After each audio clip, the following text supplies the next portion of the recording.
recibe uno de mis hombres porque me falta pipa. Sí, yo necesito tener 2 o 3 pipas.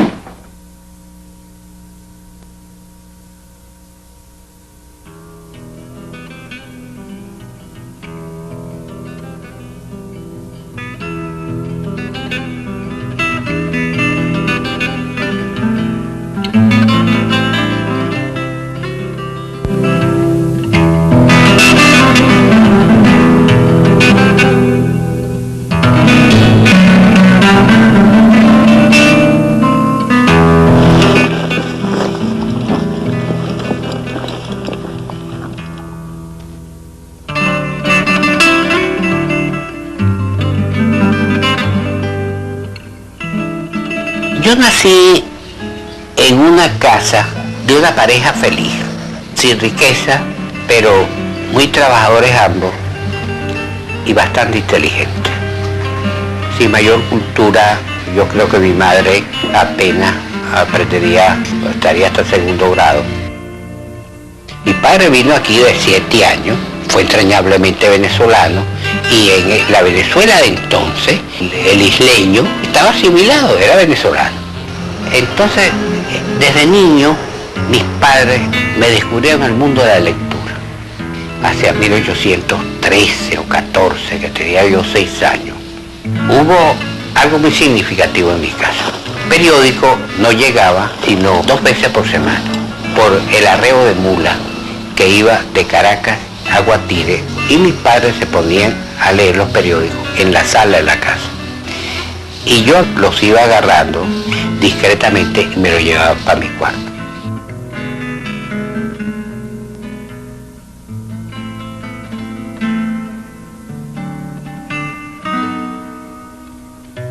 Parece que yo era muy inquieto de niño.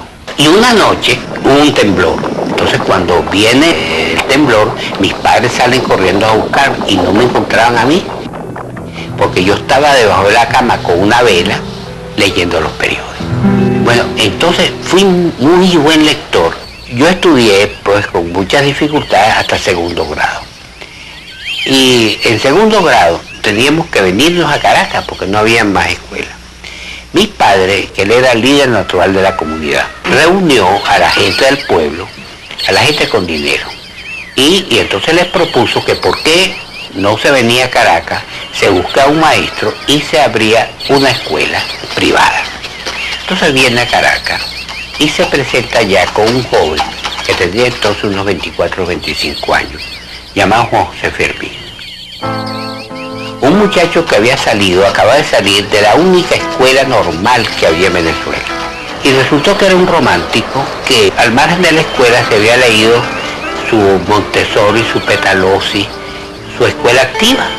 Y entonces nos agarra y empieza a hacer una experiencia de escuela para hacer. Entonces lo primero que nos dice es, mire muchachos, vamos a construir aquí, en el corral de la casa, una enramada, porque ¿cómo vamos a dar clases aquí, en estos cuartos calurosos, 40 grados a la sombra? Ah, muy bien, maestro, tráiganse unos machetes cada uno y vamos a ir al río, al Pacairigua, a cortar caña brava.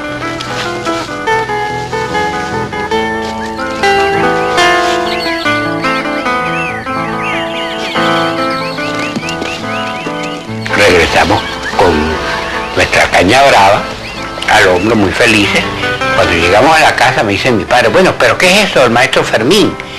¿Por qué no nos dice y mandamos unos peones de corte? No, papadito, si es que nosotros queremos cortar las cañas bravas y hacer las aulas. Por ejemplo, las clases de botánica eran clases como las que le daba Simón Rodríguez a Libertador, a Campo Travieso. Salíamos nosotros a recorrer el campo y él nos iba explicando, esta es la tuatúa, una planta espinosa, esto se llama así, su nombre científico es esto, y nosotros caminando. Es decir, clases peripatéticas.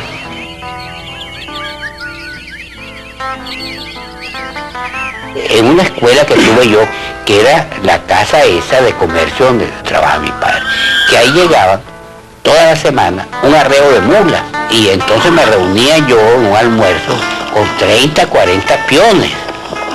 muy amigos míos me traían regalos de Caracas, Rómulo, de Romulito, el negro, ¿cómo está? Y tal.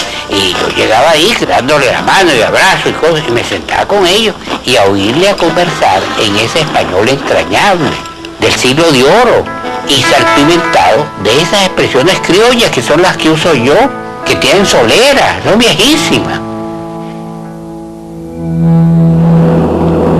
A Guatire llegan las noticias de la destrucción y miseria de la Primera Guerra Mundial. Y cuando termina en noviembre de 1918, en Venezuela se libra otra guerra contra la gripe española. La peste española produce en Venezuela una siega de vidas extraordinaria. Eso es 1918. Las condiciones sanitarias de un increíble atraso y la pobreza extrema en que estaba el pueblo venezolano determina que la siega de vida era impresionante. Eso unido a lo que yo veía periódicamente, por lo menos cada 6 meses, que era traer a los campesinos que venían los brazos amarrados a la espalda, la recluta para llevarlo al ejército. Yo creo que fue la gota de agua que colmó mi capacidad de resistencia a una injusticia social que yo presentía. Yo me di cuenta de que Venezuela era una sociedad terriblemente injusta.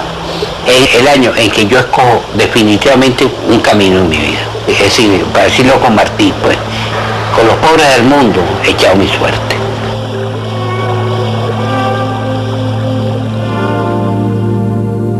Debido a la creciente demanda por las grandes potencias, la explotación petrolera en Venezuela pasa de una empresa nacional y artesanal a una etapa de gran explotación por el moderno imperio mundial del petróleo.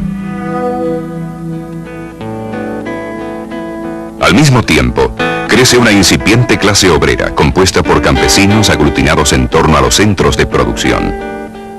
Una clase media sin compromisos con el pasado, así como una pequeña y mediana burguesía deseosa de cambiar hábitos y costumbres. Los nuevos ingresos provenientes del petróleo sirven para afianzar al régimen dictatorial de Juan Vicente Gómez, quien gobierna a Venezuela desde 1908 y vive en Maracay, rodeado de cuarteles y jardines, adorado por sus muchos familiares y por las compañías petroleras que tienen en Venezuela las mejores leyes del mundo.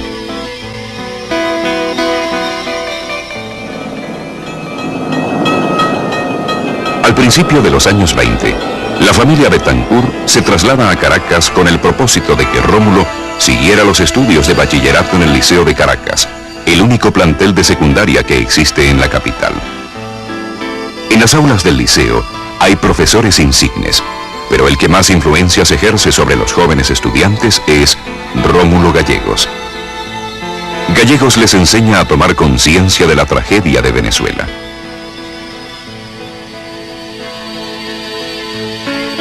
El tiempo libre lo dedica al encuentro con los amigos en la cervecería Doncella y al sueño de la aventura galante.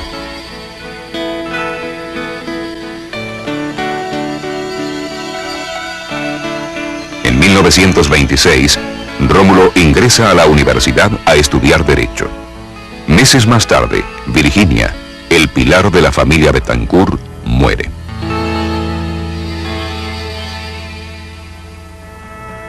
Yo no llegué a la concepción democrática, digamos, por un proceso de meditación, sino primero como una reacción humana, visceral, contra la injusticia. La injusticia es un producto no de la naturaleza ni de Dios, es resultado de una mala organización social. Yo creo que yo primero fui contra la injusticia económica, social, que contra la opresión política.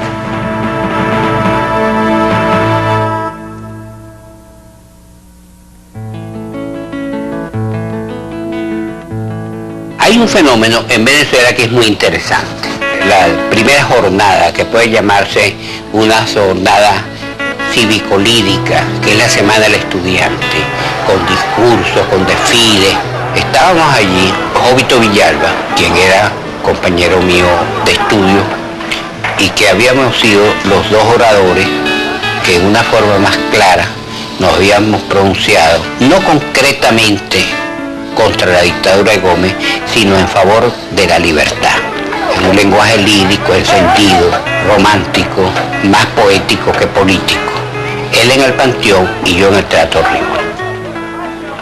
Ante este inusitado acontecimiento, la dictadura, temerosa, reacciona, detiene y envía a la cárcel de El Cuño a los principales dirigentes de la Semana del Estudiante. Viene nuestra prisión. Estábamos con 85 libras de hierro en los pies, unos grilletes. Estaba Guillermo Prince Lara, un estudiante de medicina, y Pío Tamayo, un poeta tocuyano, que había estado muchos años en el exilio. Yo era bastante delgado, yo creo que pesaba tanto como los grillos, y no podía pararme. Para ir de un sitio a otro, Prince Lara me alaba por los pies. Llegó mi cumpleaños y entonces se preparó allí una especie de velada artística literaria. Prince Lara tenía un pañuelo madraz, entonces se lo puso en la cabeza y empezó a cantar canciones flamencas de la época. Pío Tamayo a recitar sus poemas y Jovito a hacer charadas. Una de ellas esta: ¿qué somos nosotros? Contestamos todos: hermanos. Entonces él dice: no, somos cuñados, porque somos hermanos políticos. Bueno, así celebré los 20 años. Nosotros éramos un grupo de estudiantes muy influidos por un libro que llegó de contrabando aquí, llamado Sacha Yegulev. Es un libro de un nihilista ruso, Leonidas Andreyev.